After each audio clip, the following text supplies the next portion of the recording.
Hello and welcome everyone. My name is Mariam Sophia Jahanbeen and I'm here representing the Armory show. Today's conversation, Tech and Tradition, a watershed moment for collecting, examines the practice of collecting in digital times and how historical forms of collecting are being transformed by technology. Our panelists today are Michael Darling, Max Kendrick, Karen Levy, Magnus Resch, and Alexander Forbes. This panel is co-organized by Talking Galleries as part of our debut collaboration with the organization. Talking Galleries is a producer of powerful discussions about the global gallery industry and art market that often spark fierce debate. Michael Darling has served as co-founder and chief growth officer of Museum Exchange since March 2021. Max Kendrick is the co-founder and CEO of Fairchain, a title management, authentication, and transaction platform in service of a more equitable, sustainable, and secure art market. Magnus Resch is an art market economist, serial entrepreneur, and best-selling book author. He holds a PhD in economics and studied at Harvard, the London School of Economics, and the University of St. Gallen. He is a professor of art economics and lectures at Yale University. Karen Levy is a Paris-based art and tech entrepreneur, named one of Apollo's 40 under 40 in art and tech in 2022. She studied law and art history at La Sorbonne and is co-owner of her family's private DSLcollection, which was founded in 2005 and features works by major contemporary Chinese artists.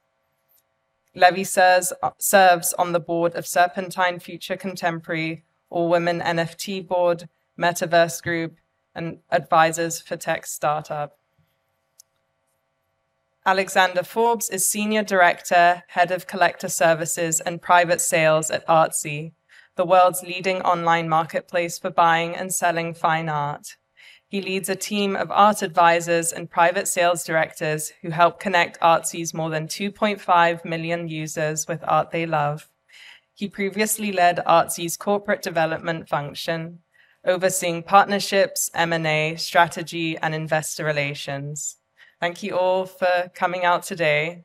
I'll now turn the conversation over to Lucia Holmes, the director of Talking Galleries, who will say a few words before handing the conversation over to Alexander. Thank you.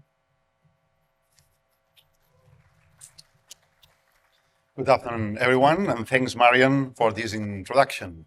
My name is Lucia Holmes, and I'm founder and director of Talking Galleries. And I'm delighted to be here at Armory Live with all of you, and take part of this year's public programming to present two talks of the series. For those who weren't at our first talk yesterday, let me introduce you briefly to our project. Talking Galleries was born in 2011 in Barcelona as the first international think tank for gallerists, an open platform dedicated to generating debate and knowledge in the field of gallery practices and the art market. The project has evolved and enlarged its vision to become a space to debate contemporary culture and art practices. Well, the project is structured around a yearly symposium, and we have had 8 editions of Barcelona Symposium held at the MACBA, the Barcelona's Contemporary Art Museum. In addition, we have organized special programs around the globe, including our world capitals such as London, Paris, Berlin, Seoul, Madrid, or Sao Paulo, and New York this past April, as probably many of you have heard about. We were co-hosted today's conference at the Morgan Library in partnership with Alan Schwartzman advisory team. Now, we are delighted to be back in New York City and be part of the conversation proposed by the Armory show. We have co-organized the talk Art in the Age of Metaverse, held yesterday, and today we are happy to host the panel entitled Tech and Tradition, a watershed moment in collecting. Well, both talks revolve around the crossroads of art and technology, aiming to examine how the art market is behaving today in an era shaped by technology, and an unpredictable economy. Well, while yesterday talk addressed to emergence of blockchain technology and the boom of NFTs and the metaverse in the art industry, today's talk will explore the practice of collecting in digital times and how historical forms of collecting are being transformed by technology. The panel, as Marian told, will be moderated by Alexander Forbes. Alex is head of collector service and private sales at Artsy, and I have to say that he's former participant of Talking Galleries in Barcelona. So I'm happy to welcome him again. Alex, the floor is yours. Thank you so much. And if anybody hasn't been to one of Lucia's forums in Barcelona, I highly recommend it. It was my last send-off before the world shut down right at the beginning of COVID, and couldn't have been better. So excited to be here today, and thank you again for the Armory Show team for putting on another wonderful fair. As I said, my name is Alexander Forbes, and I lead our private sales and advisory business at Artsy. Artsy is the world's leading art marketplace. We work with over 4,000 galleries, auction houses, art fairs, and institutions connecting their over 1 million artworks with millions of collectors and art enthusiasts globally. The Armory Show has a particularly special place in our hearts as we celebrate our 10-year anniversary as a platform. They were the first fair that we partnered with 8 years ago. And so it's great to be back here today with this amazing group. The topic of today's panel really focuses on things that have been at the crux of our mission since we began, leveraging technology to make the art world much more welcoming, transparent, and low friction, bringing in more collectors to the art market and helping expand the art market to support more artists and art in the world. And it's amazing to think about just how far we've come. 10 years ago, my colleagues were going around trying to convince galleries to put a JPEG online. This seemed like a crazy, dangerous idea at the time, and collecting those JPEGs on CD-ROMs. 5 years ago, we started having a conversation around public pricing, that collectors might want to see the price of the work that they're interested in when they're browsing online. And if you look at our art report that came out this week, 70% of collectors say that that's the #1 reason why they're held back from purchasing today. 3 years ago, we started talking about how we could help collectors purchase art with the same credit card they use to buy everything else. And over the course of the pandemic, a lot of these things that were the exception prior became the default. And I think today we want to dig on a little bit of what's stuck out of that transformation, maybe what hasn't as well, and who these new collectors are that are coming into the market and engaging with the art world today. I'm going to let each of the panelists give a brief introduction. We'll dig into that. We'll spend a little bit of time as well on the Web3 space, which a number of these folks have gone pretty in depth in over the last several years. And then we'll leave 15 minutes or so for questions at the end. So Max, why don't you take it away? Hi, my name is Max Kendrick. Thank you. First, thank you very much to the Armory Show and to Talking Galleries for organizing this panel. And likewise, as Alex said, this fantastic fair and show. So I've one of the founders of a company called Fairchain, and what we've basically been working on is figuring out, hey, how do we, in a sort of art market that's become sort of very speculative, where you've seen this incredible amount of growth in the secondary market, that's sort of left some artists, collectors, and even art itself behind in some ways. What can we basically do? Sort of like rethink how the different parties in the art market interact with one another. Sorry, I'll speak a bit closer. Is that better? So to restate, basically what we do with Fairchain is we're a project that's focused on how do you sort of reduce risk for all parties in the art market to make it a bit more equitable and to align the interests between artists, collectors, and galleries, all the participants who engage in this space. Looking at the collector side, where we are operating today, one of the key focuses for us is how do we go, what are some of the things that we can sort of do to help us move past the process of collecting as being focused on the transaction and bring it a bit closer to being about building a long-term relationship and interaction between the artist and the collector in such a way that the collector is really sort of more of a patron and a participant in developing an artist practice over time. We joke that we're a sort of deliberately unsexy organization. We're a title management authentication transaction platform. But taken in sum, there's a pretty important elements for that, about what that means for the art market going forward. I think going back to what you just said, Alex, you're saying, hey, what Artsy did, trying to convince, galleries to put, JPEGs, online. I mean, that was ultimately sort of a godsend for galleries going into the pandemic. And so we're trying to think, hey, what is the next stage of that process moving forward? Hi, everyone. Karen Levy. Thank you for the Armory and Talking Galleries for having us also. Nice to see you all.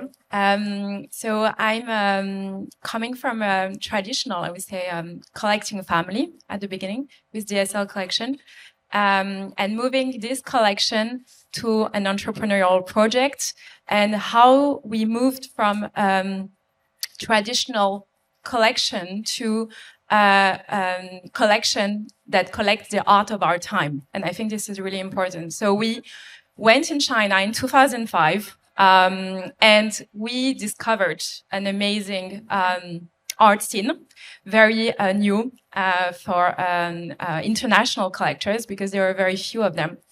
And from going to all of this trip, we actually started this collection with my family, and I actually worked in China as well to in the art. And we saw that what was missing was, how can we bring collection of objects to a collection of projects, and to be able to promote this collection, to share the collection to the audience.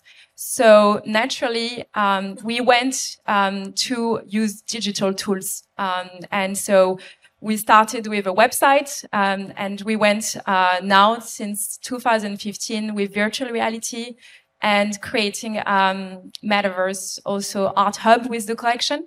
So I think what we wanted to do with this DSLcollection, and we're doing with our project in the art world, is really bridging collection from traditional to the digital. And today we are very happy to be able to share the collection to the public, but also do projects with other institutions that want to have the same experience. So looking forward to discuss. Hey everyone, Magnus.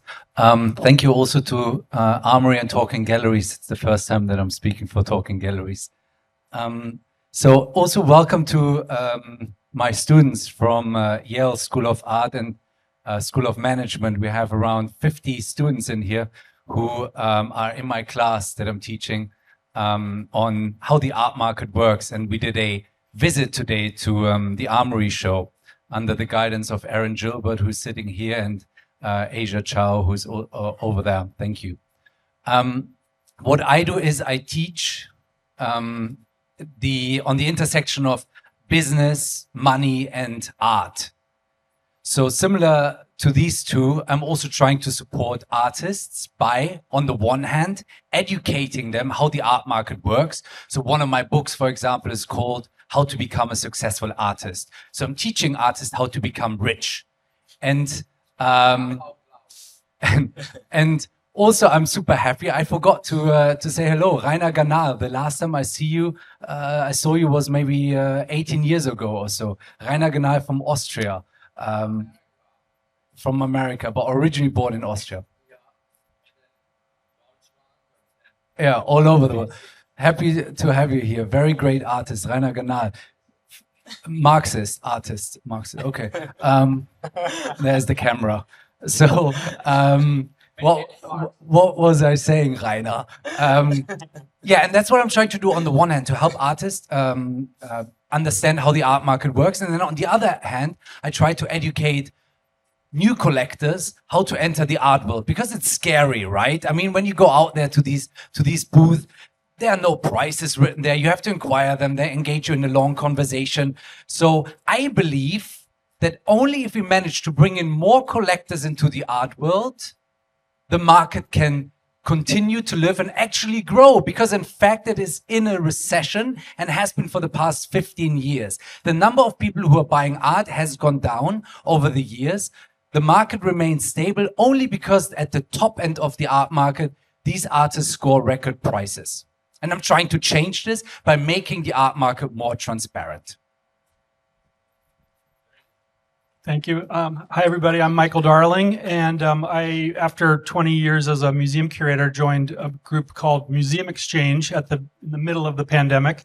And basically what we do is we're kind of an interface between collectors/donors and museums. So on the one hand, if you're a collector and you have art that you'd like to donate to a museum and you don't know how to do that, you can bring it to us. And then we create a digital catalog every 3 months that we issue, and only museums can look at it, and museum curators. So we've got over 160 museums across the US and Canada right now that are looking at these catalogs. And so on the one hand, it allows collectors to spread their philanthropy across the country to find museums that would take the art that they're collecting. Not all museums want everything that you might have. Some of you might have had that problem yourself, or even if you're close to a particular museum and you bring them something, maybe they already have 10 of those and they don't need an 11th one. What do you do now? So it's a real service for the collectors, but on the other hand, it also is really helping museums expand their network of supporters. So a museum in the middle of Nebraska can have donors now that are from Los Angeles, Texas, New York, Chicago, at their fingertips in a way that they didn't have before. So similar to what Magnus was saying, I think there's a way here to really democratize philanthropy and to decentralize some of these relationships that usually only exist in big cities with big collectors and big museums. So looking forward to digging into that a little bit further with everybody here. Well, great. And I think one of the things that was really notable in speaking to all of you before the panel is just how each one of you started essentially something new during or just before the pandemic. And the why there is pretty well known at this point. Venture capital investors and everybody else was clamoring into these kind of markets that have been underexposed to technology, that have this kind of latent base of people are artificially small because all the folks that are out there buying a BMW or wearing a nice watch or whatever, many of them don't feel comfortable entering the art market. And yet, at least in our case, we saw so many new collectors entering the fold over this time, even though I think I agree with you, Magnus, that we are in a kind of 15-year art market recession, and it's very true. But wanted to double click on just kind of what were some of the conditions that allowed each one of your companies to get their start, and also like kind of coming out of this moment. And maybe we'll start with you, Magnus, since you've been talking to a lot of these new collectors with your online art collecting course and at Yale and whatnot, thinking about what's been most relevant to them, what's helped them enter the ecosystem, and how could we expect that to continue to transform over the next few years? During the pandemic. So what we saw that the pandemic really helped to bring the art world online. And I can't believe that I'm saying this today in 2020. It should have happened 20 years ago, right? Artsy, you probably had fantastic years. Your salary must have increased dramatically, Alex, over the past 2 years. Because, hey, the facts are the art market, the online art market doubled over the pandemic. So now it's roughly at, where are we, 15% of the total market, maybe even 20%. Before the pandemic, it was at 9% of the total art market that was transacted online. Comparably small to other industries, by the way. So we are still small, but at least now we are at roughly 20% of the market that is happening online. Why is that? Because people were forced to buy online, duh. And secondly, because galleries realized that they don't need to go to art fairs. And while I was saying this, I thought I'm at an art fair. I maybe should not say that. So galleries realized that they can do some of their job online on platforms like Artsy and similar platforms. As a side note, what galleries also realized is that it actually makes sense to put up the price. Because as a recent Artsy report said, if you put up the price, it's 4 times more likely that you actually sell your work. So what used to be the super exclusive, secretive industry has now realized when they are more open, when they're more transparent about certain things, in particular prices, it actually helps to sell. I mean, no, I think what Magnus said is right. And I think one of the things, the enabling factors for us was coming in and seeing that hey, why is it that in 2020, 2022, the art market's really only just starting to move online? But it's also introduced and highlighted a couple of interesting challenges and sort of problems along the way. One is that, this is a market that is very opaque, where you have individual collectors or would-be collectors. There's a relatively high barrier to entry, and that barrier to entry is not just economic. It's actually based on relationships. It's based on trust. So how do you sort of build a connection where you're willing and ready to engage in a sort of in an economic transaction with someone you may never have met before? These problems are even exacerbated online. One of the things that we've been thinking about, and marketplaces with a sort of strong sort of brand and reputation like Artsy are already doing this by virtue of the brand work that they've built over time. It's been a bit harder for smaller galleries. Is what is the infrastructure that allows a sort of a collector in Romania to buy from a gallery in New York that is not a major blue chip gallery? What is the sort of trust that's in there? And that's, again, where we see another opportunity in sort of the next wave of digital transformation in the art market for collectors. Let's put it another way. 12 years ago, almost nobody in this room would have gotten into a random stranger's privately owned vehicle for a trip across the city. And now we do it sometimes 10, 15 times a week through services like that, basic infrastructure services like Lyft and Uber, because there's a common infrastructure that connects us, that creates some sort of accountability and a common framework.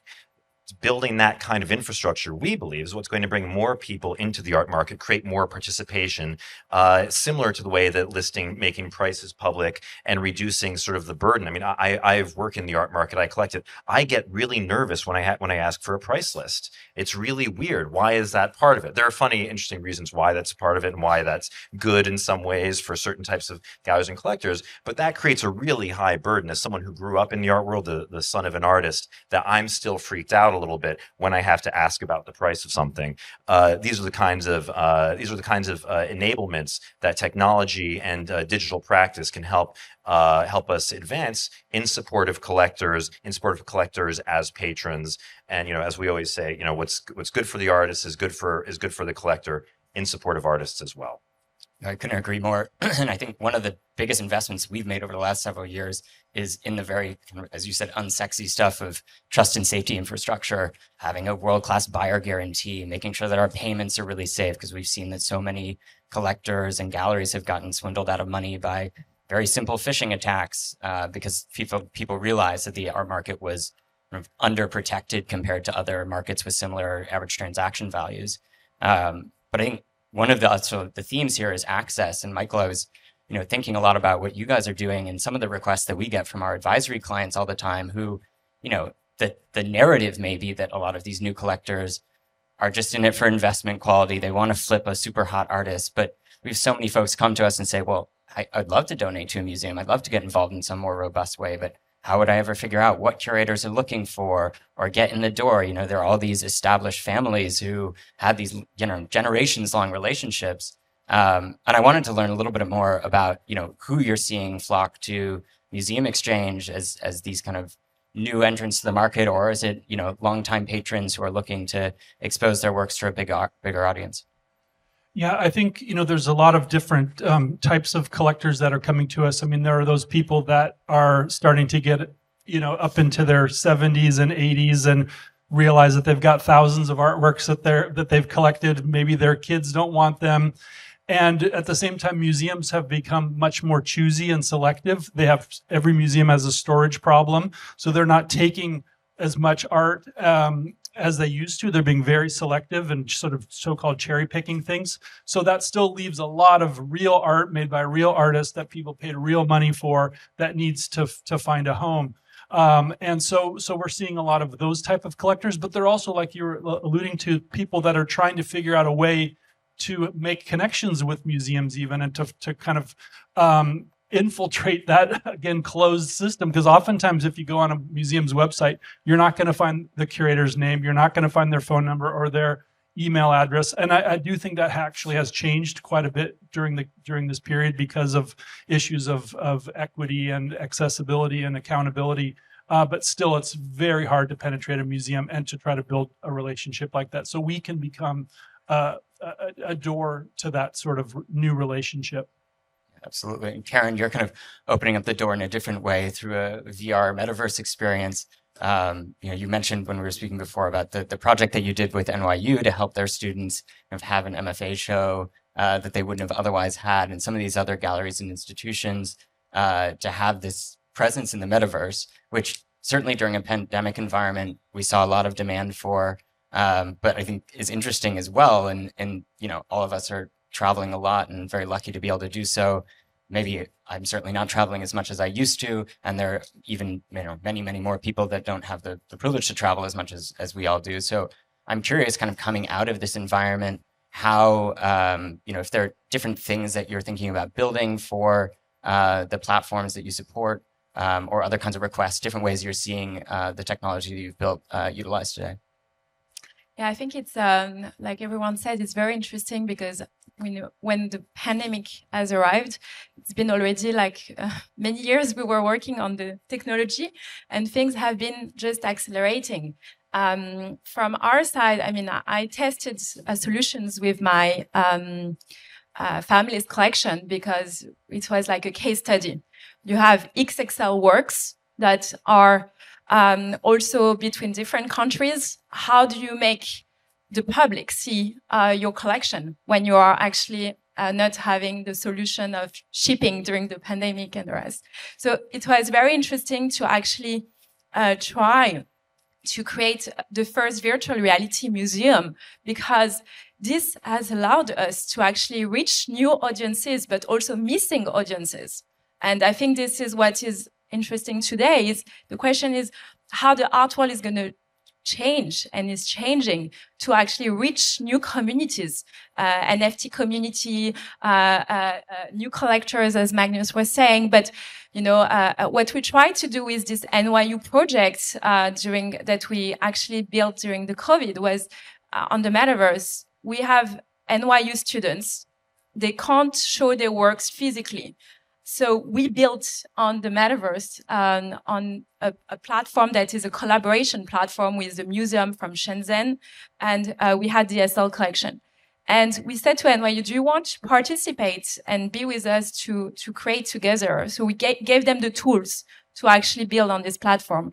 And the students were able to graduate on the metaverse and reach many more people. And that was incredible because this project is still going on. And I think this is the questions we need to ask today for, galleries, museums, or private collection. How do you reach an audience? How do you make people see art differently, and how you can bring an experience that it's going to be the next 10 years experience. And I think that's what we've tried to do with the collection. And it actually allowed us to also reduce environment, shipping costs, and all of this. That has been pretty successful for as a collector, but also for a museum in Shenzhen that cannot show his collection outside of the physical people visiting the museum. And that's why we actually also, I wanted to say, try to have physical spaces where people can actually see. With virtual reality, we provide virtual reality in different locations in Shenzhen, Hong Kong, Bogota, and we had one in Kiev.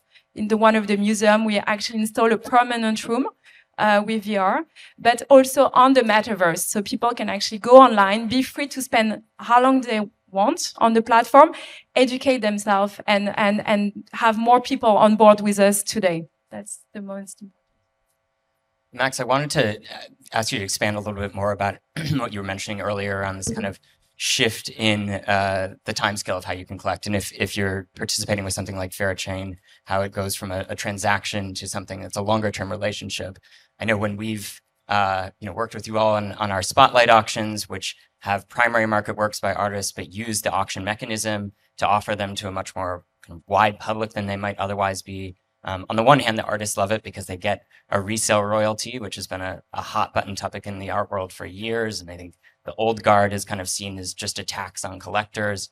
But the artists love that component. But we've also had many collectors who come back and say, hey, I'd like for when I collect an artist for them to participate in the upside. If down the line I decide to resell that work, the vast majority of the collectors that we see go out and resell something, come back to us and purchase something again. So they do see this kind of long-term relationship with it.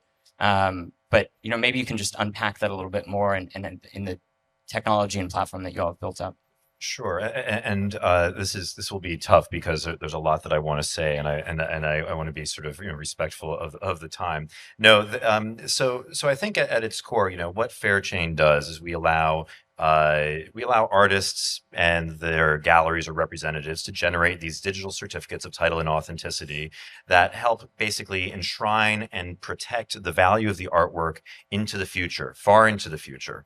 That's good for the collectors. That means that you'll never have to go back and say in 30 years or 20 years, say, hey, where's the gallery that I got this from?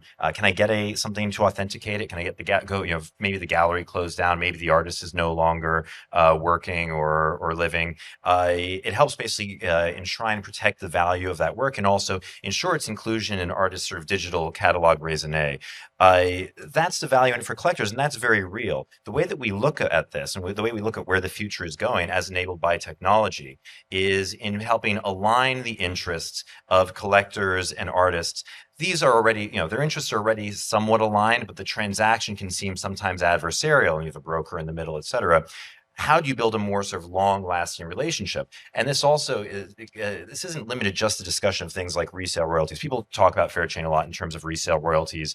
It's a hot button issue. It's not actually where we sort of think that we deliver the most value. We see ourselves as a tool for helping build trust, relationships, and alignment between the parties. Economic, but also in other terms, towards what Karen was talking about, building, virtual museums, is we're increasingly going to see, physical artwork transported into digital spaces beyond just the marketplace.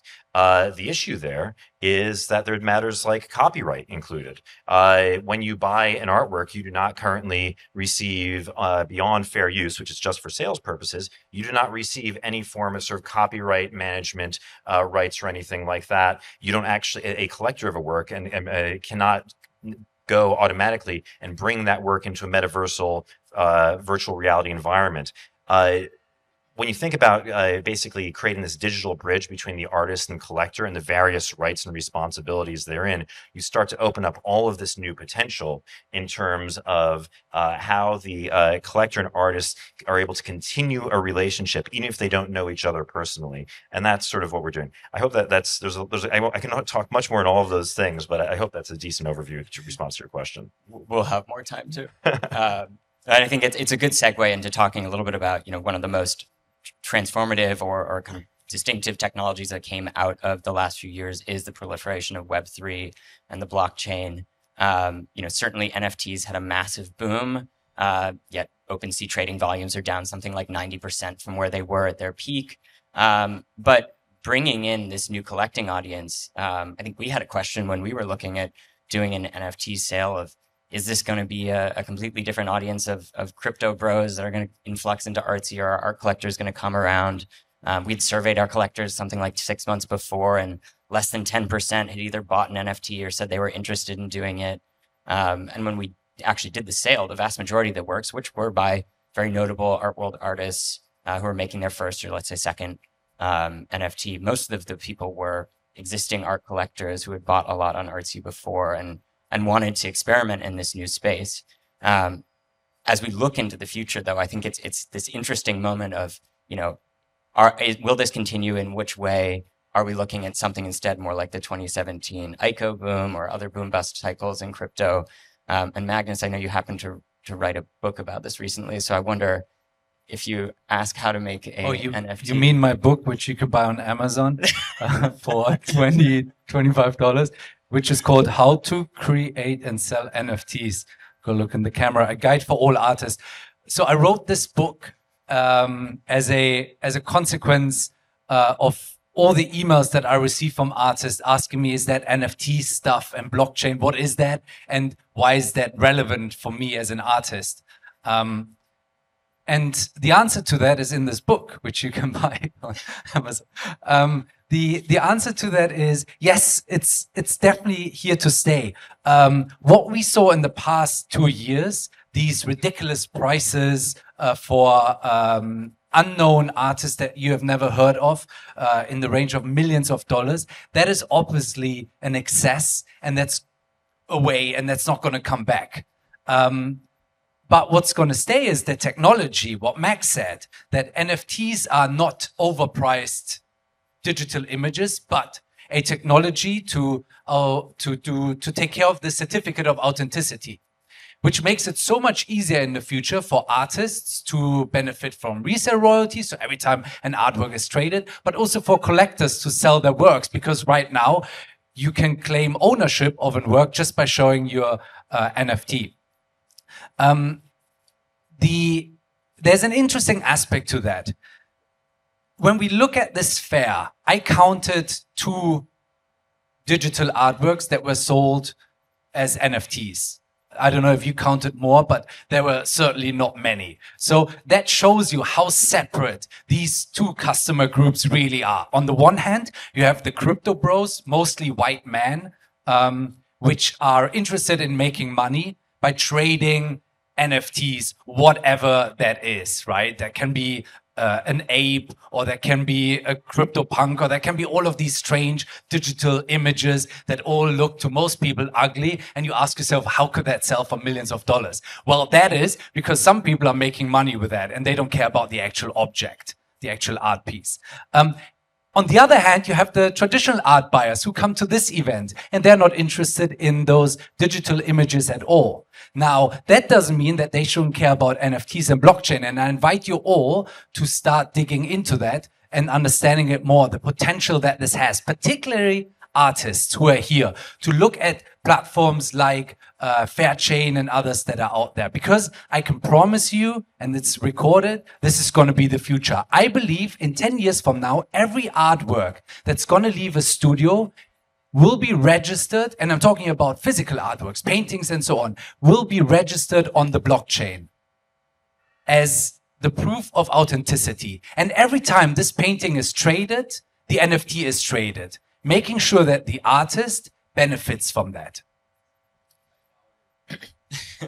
Michael, I wonder, like, putting your museum curator hat back on, I think there's not only in the art market, but particularly as we get into these kind of newer digital forms of art, there's a growing gulf between the collecting community and the museum community. I know you've had a couple of NFTs on Museum Exchange before, but I wonder how you kind of square that in thinking about the future institutional recognition of these things, or are we seeing an art market in which the interests of collectors and the interests of museums are kind of divorced from each other going forward, and that traditional kind of value-making exercise through institutions is just not as relevant a part of the conversation going forward? Yeah, I think museums are typically pretty slow-moving places, and so I think a lot of them have been quite slow to come around to NFTs. Even just how to physically take ownership of it, I think, is beyond a lot of museums at this point. But beyond that, I think also what a lot of museum curators are, of course, looking for is art that's not only delivering a potent message and is something that's discursive and can get conversations starting, but is also taking advantage of its own medium. And so to me, that's where there's quite a difference between something that's just a graphic, cartoonish image and something that's really taking advantage of the technology and the generative abilities of NFTs and digital art. And so there's going to be museums that will start to sift through that material, bring things in that start to make sense with their collections, and I think that's sort of a something that I see more broadly is, and you and I have talked about this, Alex, kind of a gulf between a lot of what's being sold outside of these walls here and what museums want. So what the market is saying is hot and desirable is not the same thing that museums want in their galleries, in their museums, for the long term. So trying to narrow that gulf using data and other forms of transparency and information sharing, I think is very exciting. Yeah, it's super interesting. I also feel like in these, well, not currently at the moment, but in the kind of superheated, very frothy markets that we've seen over the last couple of years, it always seems that those things diverge more and more, and then they slowly come back together. So hopefully we're on our way there, despite the economy maybe not being what we'd all want it to be. Karen, I'm interested as you kind of thought about exploring the metaverse. I mean, in 2015, this was a very new concept, but maybe you can talk a little bit more in depth about both maybe some of the NFT projects that have happened on your platforms, as well as I loved kind of just the interactive component and the opportunity that opens up for collectors to engage with each other in a different way. Yeah, no, I think from what we're saying here, it's NFTs and Web3 is here to stay. Definitely, we see we've been using virtual reality and Oculus since 2015. The technology is progressing faster than it has ever been doing. So for us, naturally, we decided from going back to 2015 to build with this idea of creating a virtual museum because we didn't have a physical space.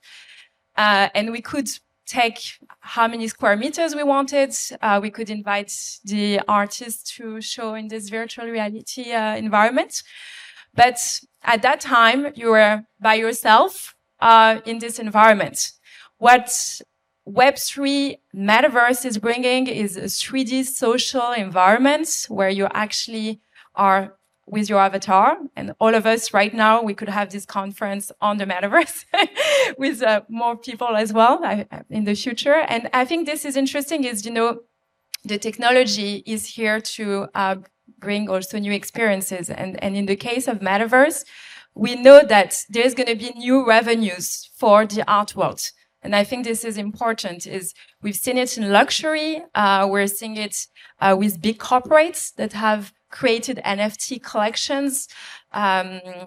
You heard a lot, and actually I have a friend in the audience who is launching a big NFT campaign tomorrow, and you're a bit surprised how corporates, brands, luxury brands understood the capacity of bringing a community with this NFT, and I think Magnus can explain this even more. But for us, creating these spaces on the metaverse, right now we have very high, realistic quality, but we cannot put it all found to many people because it's real virtual reality. The only thing we can do is install physical spaces and create events.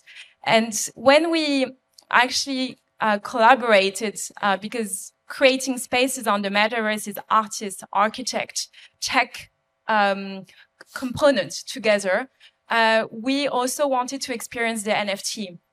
And so we went to one of the artists that we know very well. And just to give you the story, he's called Yang Zheshang, and he's an artist that already has a career as an important artist of sculpture, performance, paintings. And we went to him and we said, we have an NFT platform. They want to do an NFT. And this was going for an NFT conference anyway. And we created in 2 weeks an NFT that was able to be shown in a conference. And actually this NFT is now for us a very historic NFT because it has entered the first French Parisian museum. So this is definitely provoking, I think, challenges for institutions. And in the US, you have many collections of museums with more and more NFTs. So I think, yes, it's here to stay, and we're very happy to test, this and encourage artists to be having a wider audience, but also to be part of the next generation collectors, because people want to see now on their phone art and experiences. So I think this is what we're trying to do. We talk a lot about metaverse and so on. And I remember your dad was really, when he first reached out to me and said, oh, digital collection, metaverse, I maybe 10 years ago, I was like, yeah, okay, whatever. I was like, okay, build an old museum. That's what everyone does. But your dad was really focused,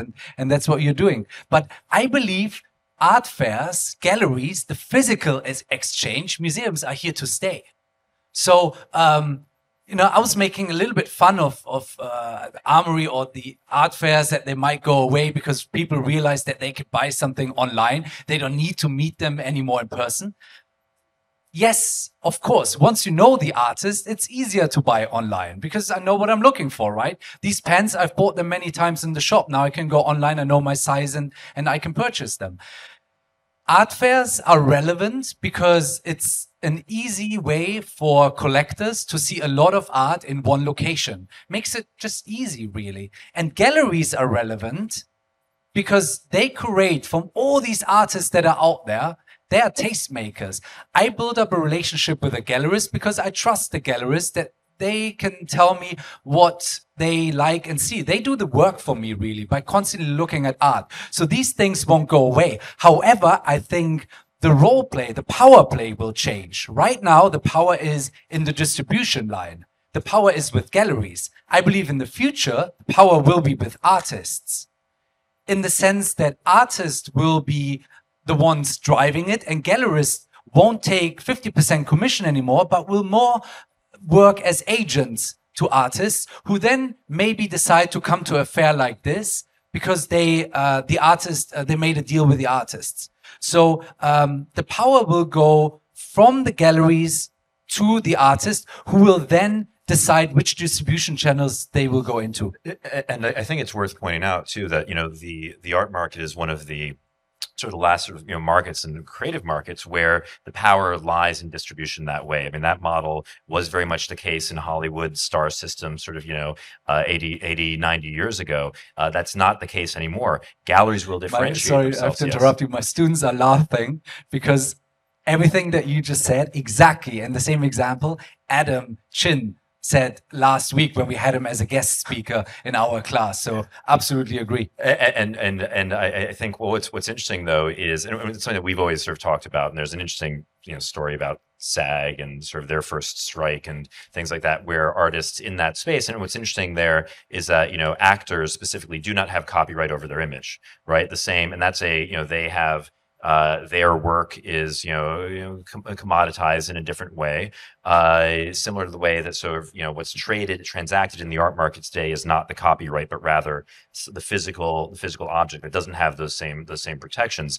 What's interesting though is that I think where we're really going to see galleries differentiate themselves, and to extent collectors as well, is how well they serve the artists that they work with and the artists that they represent, and that's going to be the differentiating factor in the future. And we believe very strongly that the galleries that understand that soonest and move fastest on that are going to see the greatest rewards.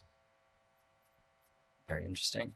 I think we'll break and take some audience questions. I have a million more questions I could ask you guys, but we'll try to make this as relevant for everybody in case there's some burning questions out there that we haven't gotten to. I think Miriam will come by with a microphone.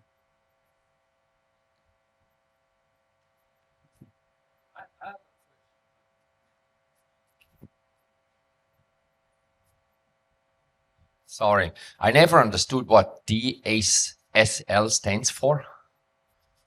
Dominique Sylvain Levy. Okay. I see. You have a gallery here too. Okay, so or something like that. But the question about you, gentlemen, is with that service about and the authenticity, because I know a little bit the disgusting situation. This Austrian artist who died, Franz West, who I worked once for a very long time ago. And I saw how there were really strange fights over authenticity, etc. Are you saying that somebody, by the way, is your service free or not? Is this also something an artist has to pay when he supposedly sends you a picture and then this is authentic and here's the picture and this is the artist or so? Or, I mean, is this another situation? Because don't forget, NFTs cost a lot of money. You have to have somebody who pays for that, the so-called that fuel thing here. The gas. Gas. Sorry. I'm a bicyclist, so you see what I mean? I'm a green activist, okay? So just get the point. Are you charging for your services? So I mean, there's a number of ways. One of the challenges I think in the sort of the digital space, and which we've sort of believed very strongly, is that if you if you aren't paying something for your for a product, then you are the product, and that was sort of the lesson of sort of Web 2 and Facebook and social media. But that said, we've put a lot of energy into making sure that artists or galleries only pay for our service when they make money themselves, and that it works just as well for someone who's using it, and this is a suggestion we got very early on from Frank Stella of all people. He said, look, whatever you do to do the right thing, it has to work just as well for someone who's selling paintings that they're making in Washington Square Park as someone who's selling artworks in the walls of White Wall Gallery, and have that sort of basically a progressive cost structure. On the environmental side of things, one of the reasons why we are not an NFT platform, and in addition to the fact we don't believe the technology is yet mature enough to fully achieve these aims, has been concerns over the environmental impact. Now, while we do use blockchain, we use it in a very light touch way, where compared to, I don't know what the exact number is, but somewhere around, like 1% or 2% or so of the environmental impact of an NFT system, of traditional NFT minting. We do not have a minting process that requires you to burn down part of the Amazon rainforest. That was very important to us as well.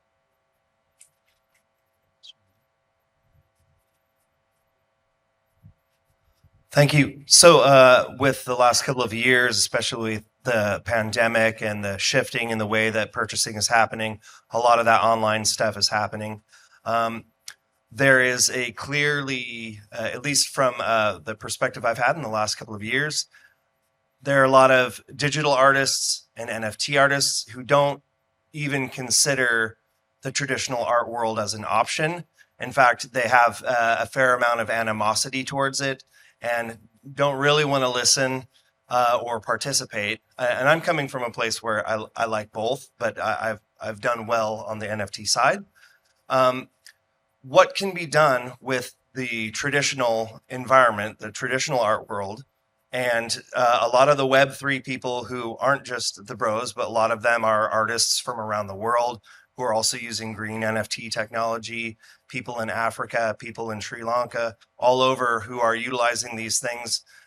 What can be done to bridge the gap between this sort of animosity factor that is clear and seems to be real, so that we can actually get the very best and continue on a lot of these altruistic modes that you guys are interested in promoting?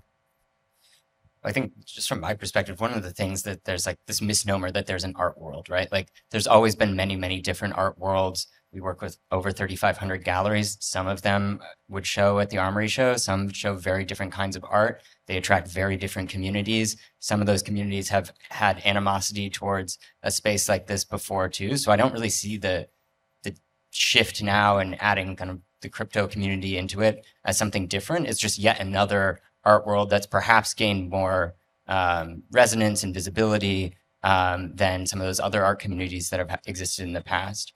Nonetheless, I think there's a lot more space for curation and helping kind of sense make between what a random JPEG is and what something it is an NFT. What are the qualities that would make that part of this conversation? Part of that will be really thoughtful collectors coming in and helping make those decisions. Part of it will be the museum community getting more involved. But it takes time. Just like, you look at 10 years ago, people thought street art was a laughing stock, and now every auction house has it in their evening sales. And I think we'll continue to see something very similar happen with Web3 artists. I don't know if anybody else has this.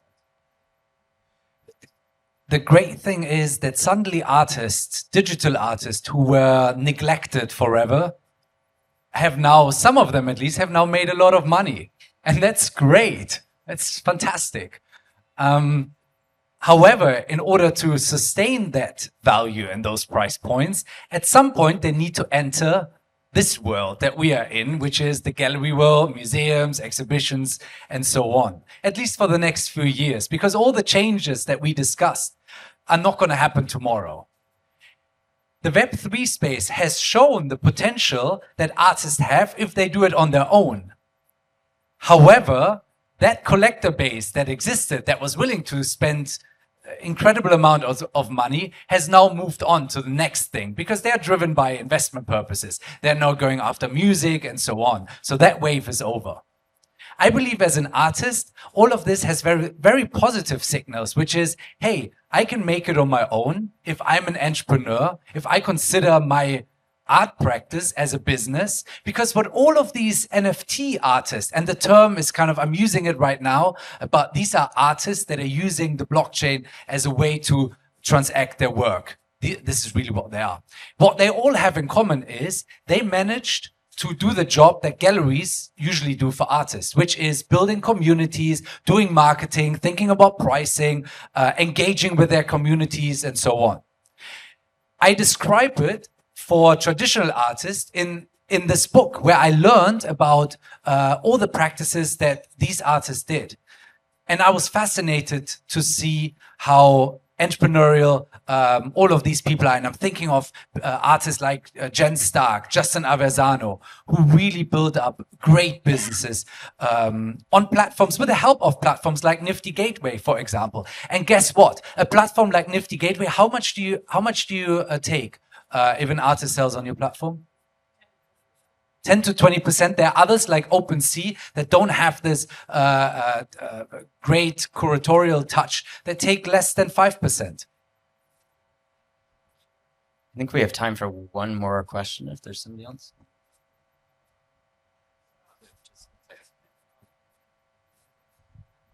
Just a quick question. I think as artists, what we think a lot about when we're making, we can't think of selling. Like we're making a lot of what we make could end up being something that can't sell. It's more like ephemeral or conceptual. I was wondering how can NFT help with these kind of like projects that are not meant to be like physically sold at the end or something, just kind of like they happen for the sake of art. I have some pretty strong opinions about this. I think one of the things, going back to what I said, is what's good for artists is good for collectors, and that comes from belief that what's good for sort of all types of artists is good for collectors. Collectors who make artists who make ephemeral art, artists who make art that is absolutely unsellable. They advance the discourse, they advance the sort of the discussion, and they advance the development of that art that ultimately is collected. Right, one does absolutely sort of require the other. I think sort of to get on the soapbox, what I think is really important, and I think to address is that there's a certain degree of moral hazard in this art and technology space. There's a lot of money that people are seeing moving around. It's very exciting, and it's very blinding. And I think what's essential is to remember that there's two things. One is that not all important art is valuable from a monetary standpoint. And I think that's I immediately forgot the second thing I was going to say. No, but it's not all art is important from a monetary standpoint, and that means that you need to find ways to support that practice and ensure that there's a certain degree of social sensitivity, awareness, and impact in everything that you do, and accountability to the broader community. We have focused a lot of energy, and it's sometimes to our own against our own best interest, in trying to make sure that we have an a community impact that supports all artists, so that to basically direct market activity and resources towards all artists, regardless of whether or not they find market impact. That way, those who have benefited from the discourse and make things that are very marketable just by using a framework are supporting those who aren't. And I think that's a really important piece of the equation. I think even if you look on a very practical basis too, if you look at an artist like Saiko Chang or somebody like that who makes these elaborate explosions and has created a couple of different NFT projects, one of which was just a kind of recording of one of his explosions, but then he took it a step further and created these red packets that you could buy as an NFT, and then over time they matured, and depending on what day you opened them, they had a certain kind of ephemeral quality. And so recreating the experience of his physical art that has otherwise been reliant on people buying paintings that he's created that are kind of like derivative of the overall giant artworks, or just being supportive of his practice, creating not only, documentation that becomes an NFT, but also a kind of new form of a digital form of what he's done before, I think was what I thought was a really intriguing project and something that will be exciting to see more and more artists engage in that way. Any last words from the panel? Otherwise, I think we're exactly at time.